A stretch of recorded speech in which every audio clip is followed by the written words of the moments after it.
This one was addressed to me. Dear Madam, I write to request to be excused from attendance of the next 3 sittings of the House of Assembly for the reason that during the next several months I shall be attending a high-level training program at the Kennedy School of Government, Harvard University. I think it bears reading again. Dear Madam, I write to request to be excused from attendance of the next 3 sittings of the House of Assembly for the reason that during the next several months I shall be attending a high-level training program at the Kennedy School of Government, Harvard University. And it goes on to explain what the program is all about, and it ends by saying, I look forward to utilizing my training and experience gained to better serve the Dominican community. Okay? Now, I replied, Dear Mr. Prevo, I acknowledge receipt of your letter dated 11th July 2006 requesting to be excused from attendance of the next 3 sittings of the House of Assembly. I have noted the reasons for your request and wish to extend my best wishes for your success. So he was excused. Okay? He asked to be excused and was excused. The next letter we had asking for excuses would have been that of the then member for Salisbury, Honorable Earl, then as he was Honorable Earl Williams. We received a fax followed by a phone call. And I told him during the phone call, that's fine, but we need a letter and we need you to attach the original. He said he had done so. And the letter read, which was on the way, Dear Honorable Knight, attached is the original copy you requested of my medical, which I faxed to you on the 10th day of December. Based on this medical diagnosis, I was unable to be in Parliament for the meeting scheduled for the 11th of December. In this regard, I would like to be excused from the said meeting. So it seems to me that members know the difference between advising, informing, and so on. Now, the next letter I would like to read is the one that the member sent when the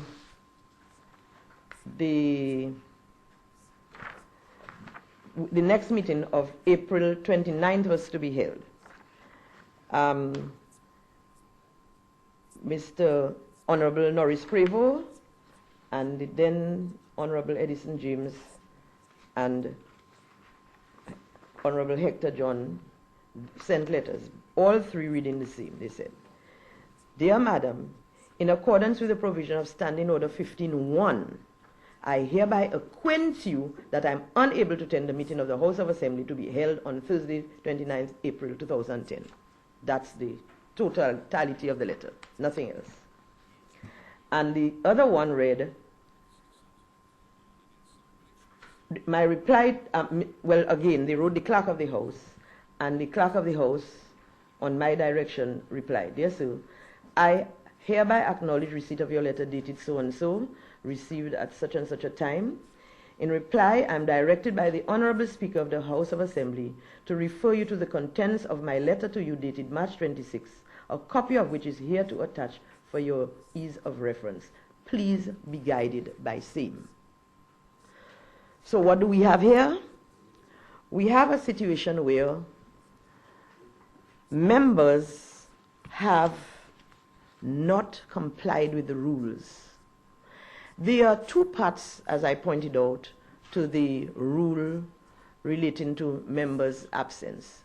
The first one says, and I take it to mean that if you're just missing the odd meeting, you can go under Standing Order 15.1, just simply to say, well, I'm out of state or I'm not well, I won't be coming to the House. But the second part tells you, in order not to run afoul of missing 3 meetings without excuse, you have to do something else. You have to write, and it tells you, if you recall when I read it, it says the person has to ask for leave, and they have to do so previous to the meeting, okay? And it says, and to refresh memory, because you all have your little Standing Order books, but the persons out there may not, or may have just tuned in.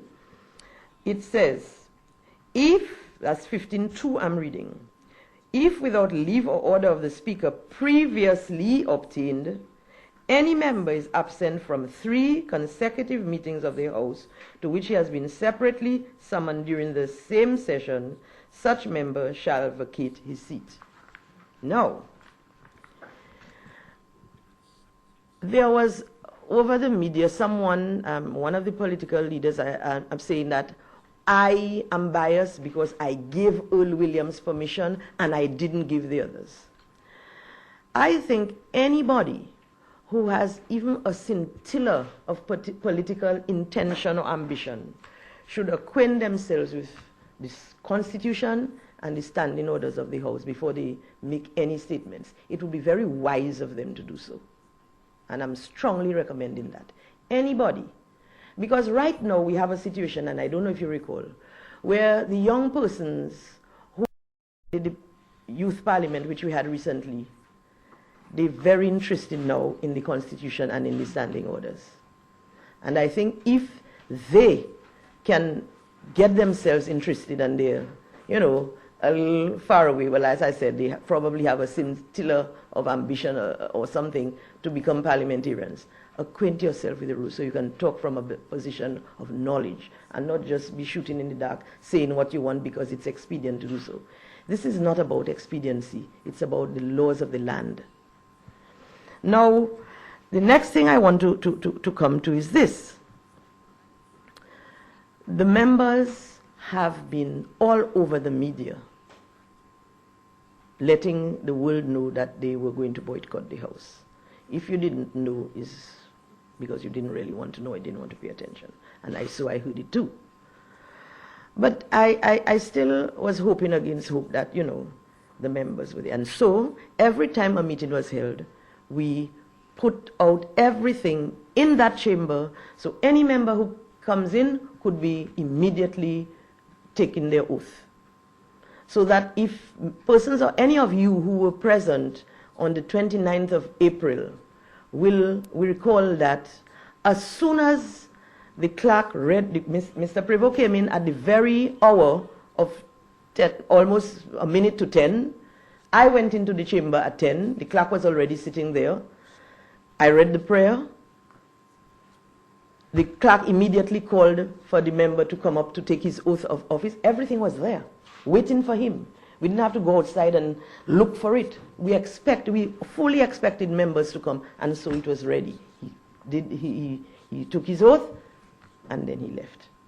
So that individual, Honorable Norris Prevost, has done what he has to do as far as his remunerations are concerned, and the privileges that he has to enjoy as a parliamentarian. Unfortunately, the other 2 elected members did not do so. And so I was faced with a situation where members missed 3 meetings. I don't have any, as has been suggested,